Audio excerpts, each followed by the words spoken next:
Yeah.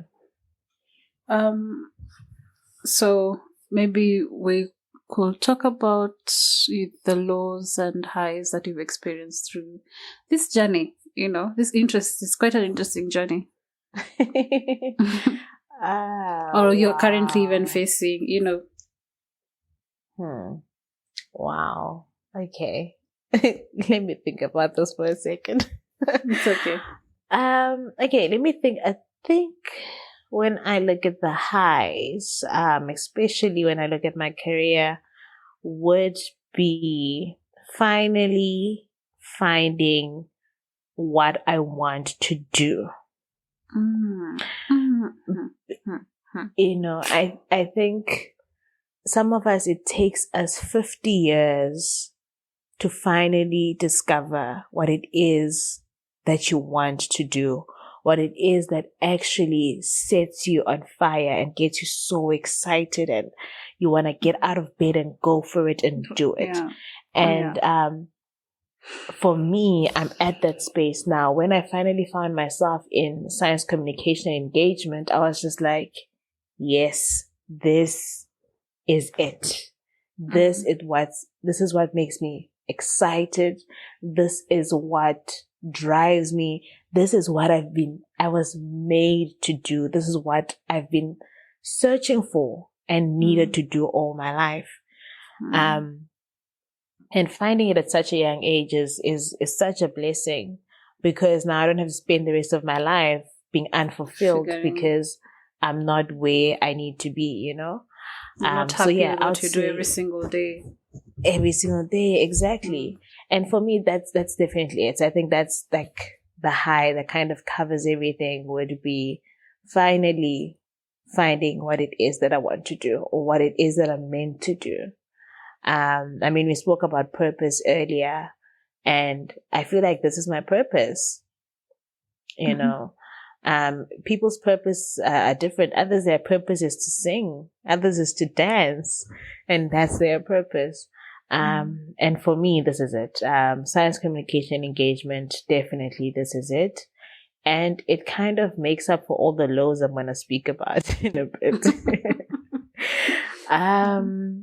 Yeah. And when I think of the lows, oh my gosh.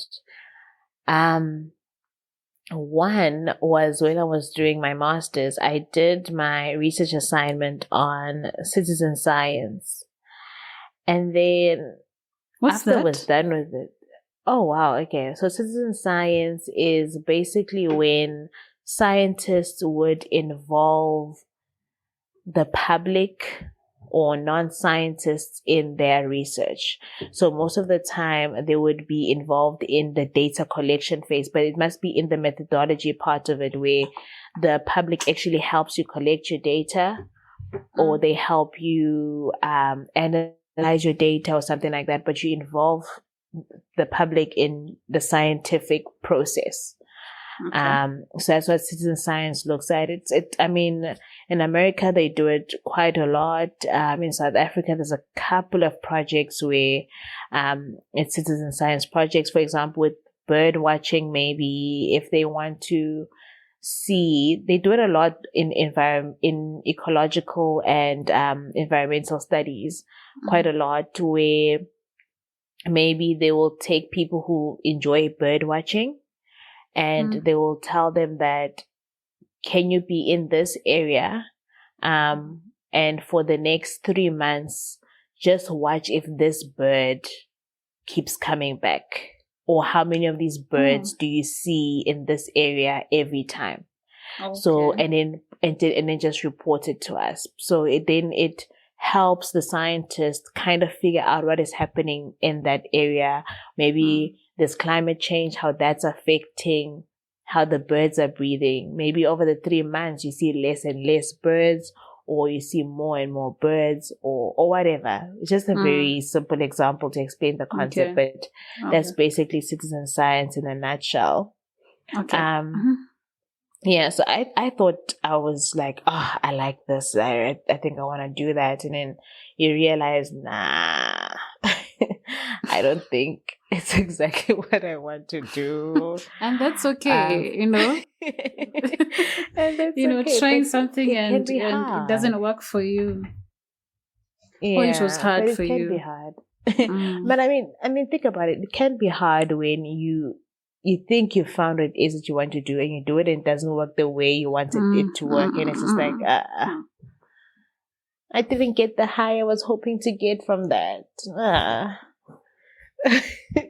So then it's just like, So it really does deflate you a little bit from that. Yeah. Something else that I would say Wait, what is happened? Sorry, what happened that you realized that you didn't want to do that anymore? I don't know, like when I got to the end of my research assignment and I submitted it, I didn't know where else to go with it. I think that was it. Like, I was just like, so what do I do with it next? Like, because it's such a niche field in a way. Like, it's one aspect of science communication. Like, it's a part of science communication, but it's not all of it. So I was like, okay, so what do I do with it now? So that's why then I found the whole looking at the entire umbrella of science communication more interesting, because then I had more things to work with and that go across the board. But I don't know, who knows, maybe I might go back to it one day and be like, let me relook at citizen science as science communication and see how it works. And yeah, we never know, but for now I'm just like, okay.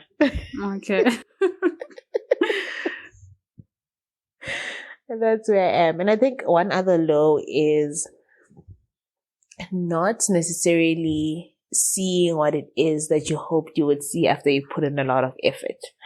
Can you repeat that again? And for example, sometimes with my live sessions, you do the poster, you promote the stuff, and you get the live going, and you have like 2 people watching, and it's just like,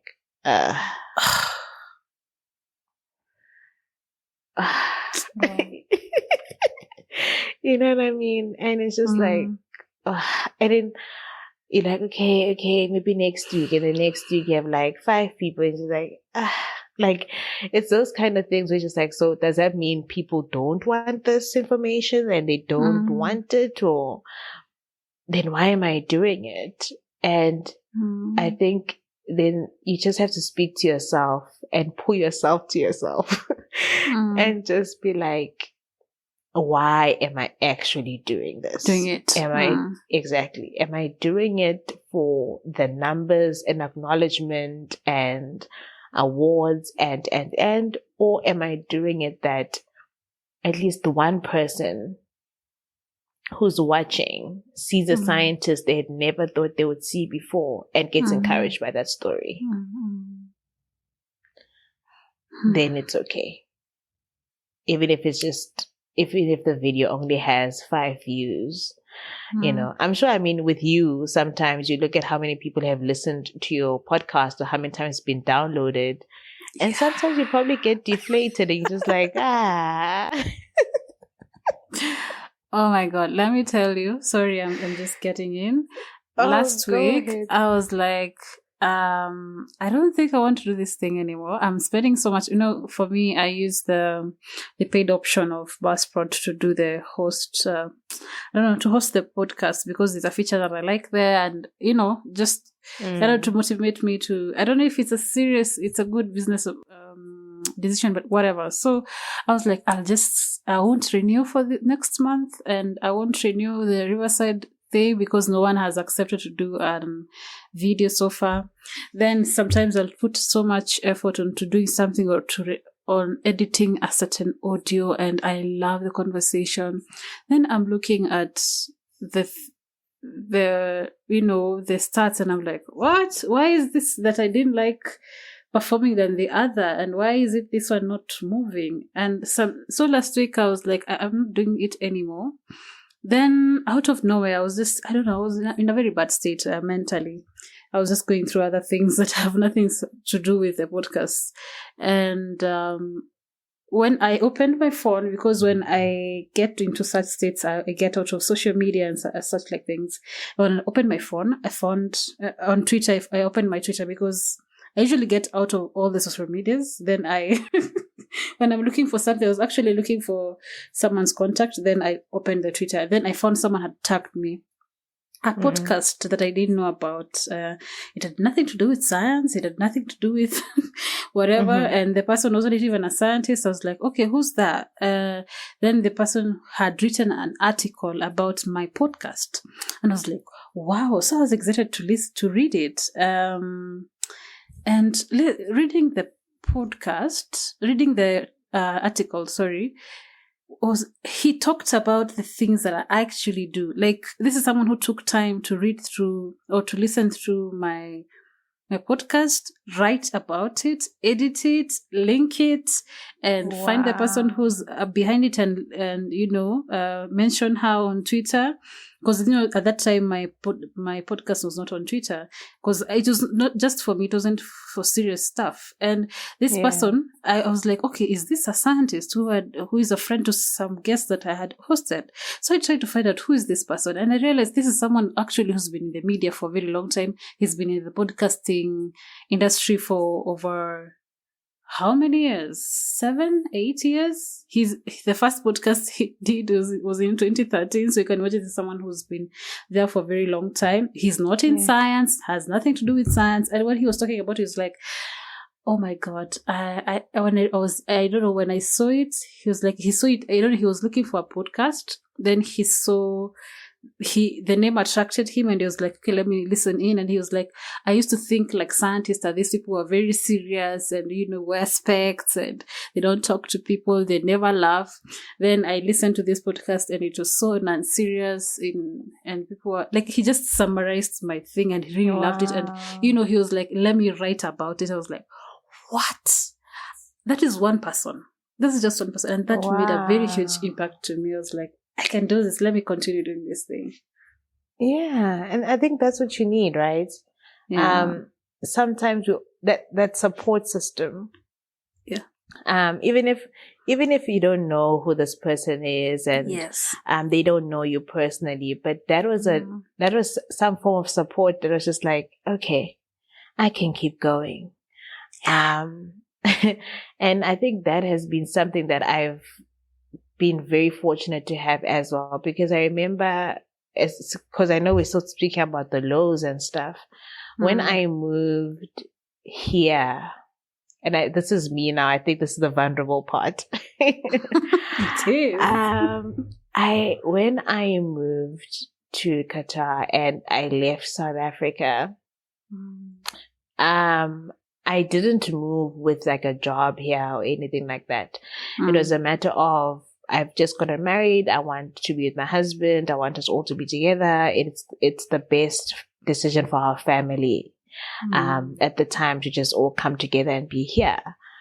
And that was a very hard time for me because I had just worked. Okay, so I was working 2 years for this job that I was enjoying so much and having so much fun with it, that it gave birth to the company that I have now. And now I had left that job. At that time, I had such amazing contacts in science, in South Africa. And, when your name starts to get out there and when people hear your name, they're like, oh yeah, I know her. Oh, she's a science girl, those kind of things. And then I had to leave all of that and move to a country where the only person I know is my husband. Wow. And I don't have a job or anything like that. Now I'm at home and, it's like, what now? And during that time, like, Stimulation before it became Siakula Digital was literally basically on hold. Like I wasn't doing anything with it. Nothing. Because I just didn't know what to do. Yeah. Like I just felt like, what now? You don't even know what to say. Just like, what now? Where am I? And of course I want to be here. I mean, It's not like my husband was like, you better move. Yeah. Or something like that. No, Yeah, it was a yeah. conversation we had. And that's the real part that, everybody, like I said in the beginning, that so many parts make up who you are. You're not just one person. And I'm a wife, and that title comes with certain responsibilities and things that I have to do. And I did that and really felt like a huge sacrifice, to be honest. But looking back now and where I am now, I'm just like, moving was probably a really good idea because it worked out in the end. Because when a lockdown happened, that was, early 2020, we went down to lockdown here in March 2020, and then around September of 2020, I started, no, was it September or was it August? I think it was slightly before that, or July. I don't remember now. But then I decided, you know what? I'm going to revive Stimulation again. I'm going to start doing something again. And that's when I started with these Instagram live sessions. And it's been long, from 2020. Yeah. Wow. There's a story there, quite a big story. There's a story for sure. And that's when I started with these Instagram live sessions. And then, it started going, and then I went back to work because I finally got a job, and then I went back to work, and I was working, like I said, I was doing the sports, marketing. I was working for the sports company, yeah. And, then it was on hold again. And I wasn't doing anything with it again. And then when I gave birth to my son, last year, I was in South Africa for a little bit, and then in September I was like, I'm gonna restart these Instagram live sessions again. And then I started them again, and now I'm just like, I have this fire in me. I'm not gonna stop now, not anymore. I'm going for this. Even if there's 2 people watching, I'm gonna keep going. And I think, as much as it felt like a sacrifice at that time when I left everything, now looking back, I'm like, I wasn't ready. That's the truth. Like, as much as I felt I was ready at that time, I realized I wasn't ready. Because if you asked me then what the vision of Siakula Digital is, I wouldn't have been able to tell you. I wouldn't have had a very concrete, clear vision of, this is where I wanted to go. This is where I can see it. This is what God has shown me it can be. Like, I realized I just wasn't ready. As much as there were all of these people and all of these things were starting up, I wasn't ready. I mean, at that time, I didn't even know how to edit a video. Okay. And you weren't even learning at that time? No, not even. I didn't know how to edit a video. I didn't really know my way as much around social media. But then, you see how everything just works together. When I moved and I left everything and I came here, for that time when I didn't have a job and I was just at home, I was like to my husband, let's start a YouTube channel. And he was keen. He was like, sure, let's do a YouTube channel. And who had to edit those videos? Me. You. So I learned how to edit videos at that time. And I learned how to edit videos well, and I started to learn more about social media and stuff like that. And then I get a job in social media, even if it was in sports, it's still in social media nonetheless.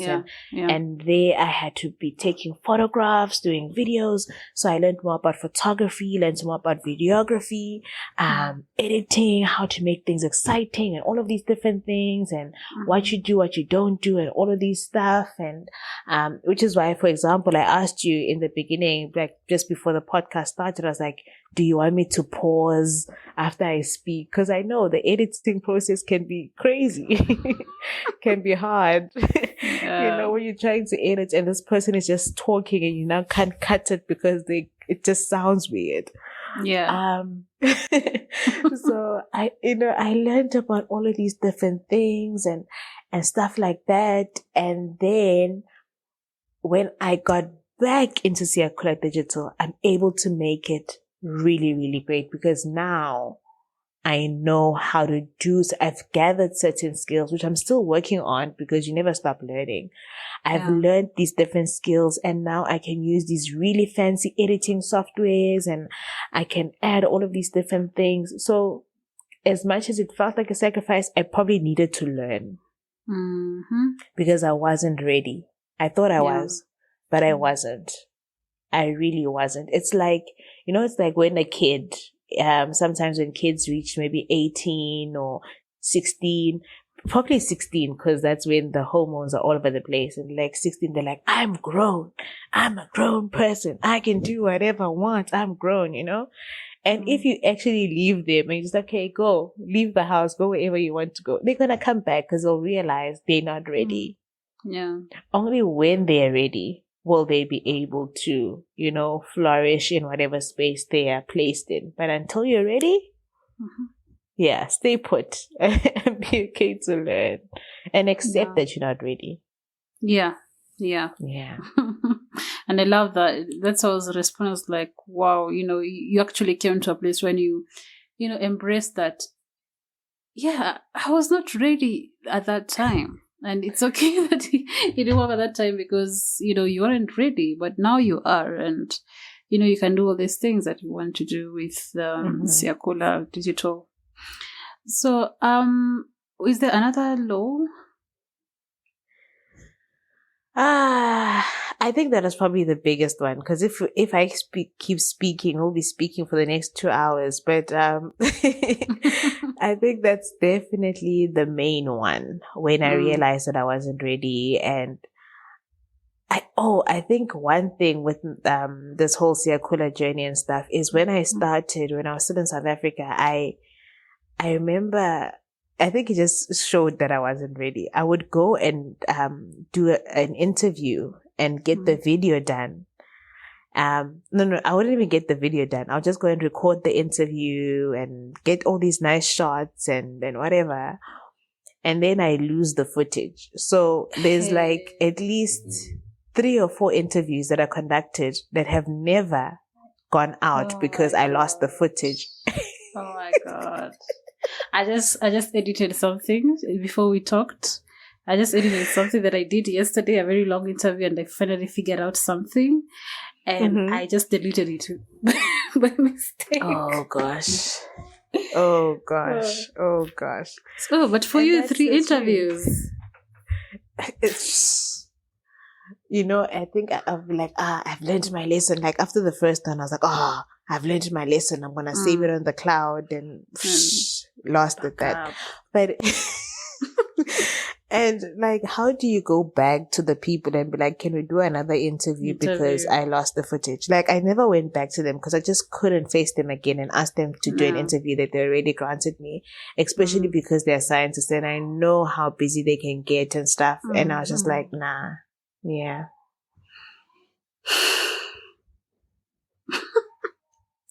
I know. I just thought about something anyway. Okay. Is there any other low or high that is not directly related to, it's not directly in your career journey? I can hear your baby is up. Yeah, that's why I'm trying to keep quiet a little bit. Do you want to attend to him? Is it not going to disturb you a lot? Or are you just going to edit this part out? Yeah, I will. Okay. All right. Let me fetch him, I guess. I don't know why he's awake already. But they have a mind of their own. So he's supposed to be awake like in 30 minutes at least, but he's awake now. So let me just get him and then, I don't know, we'll figure out how we finish this with him in the background. I don't know how it's gonna work, but it's okay. Hold on. Don't worry about it. I'll be back. Okay. Thank you for listening. You can now support this production through www.patreon.com/thevulnerable scientist.